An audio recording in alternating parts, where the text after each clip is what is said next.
Hello dear students and future doctors, आज आपके लिए लेकर आया हूं शॉर्ट ट्रिक ऑफ सर्किट और खास करके किसके ऊपर, क्यूब रेजिस्टेंस के ऊपर। तो ऐसा कुछ शेप अगर आपको कभी दिखाई दे, इसमें इक्वल रेजिस्टेंस आ रहे, तो कैसे सॉल्व करने का बहुत ही सिंपल ट्रिक है, शॉर्ट ट्रिक है। आइए इसको समझाऊं कैसे होता है। तो देखिए, इस तरीके की सर्किट आती है तो अक्सर हम घबरा जाते हैं।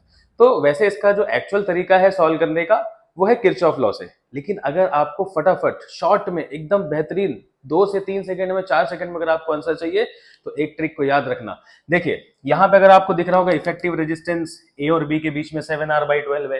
Effective resistance between A and G, देख लो ए और जी कहां पे 5R/6 है। तो ये कैसे निकलता है, तो ध्यान से देखो, ऐसी सर्किट जब आएगी तो सारी जगह देखो हर एक एज के बीच में R R R R equal resistance है। तो ये छोटी सी ट्रिक याद रखना।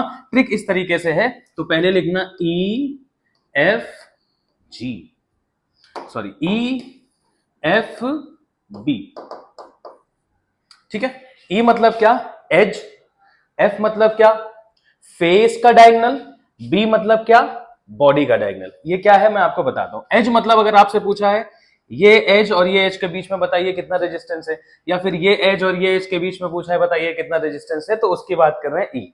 एफ मतलब क्या, फेस का डायगोनल। फेस का डायगोनल मतलब ये ए और सी, ये फेस डायगोनल है, तो इसके अक्रॉस अगर आपको पूछा है इक्विवेलेंट रेजिस्टेंस कितना है तो वो एफ पे आएगा। और B body diagonal. Body diagonal मतलब क्या, जैसे ए और जी, जैसे ए और जी के बीच में आपको पूछा है अक्रॉस में बॉडी डायगोनल। तो सिंपल याद रखने का, तो देखो पहले ऐसे लाइन बना दो, उसके बाद लिखो 1 2 3 4 5 6 और यहां पे लिख दो 7 और आर आर आर है तो हर जगह क्या लगा दो। So this is your answer. अगर आपको एच के बीच में चाहिए तो 7R/12, अगर आपको फेस डायगोनल के बीच में चाहिए 3R/4, और अगर आपको बॉडी डायगोनल के बीच में चाहिए तो 5R/6। तो वेरी शॉर्ट ट्रिक, फटाफट आंसर ऐसे निकाल सकते हो आप। लेकिन ये एक्चुअल सॉल्व होता है किरचॉफ के वोल्टेज लॉ से। इसी तरीके की शॉर्ट ट्रिक्स आगे आने वाली है।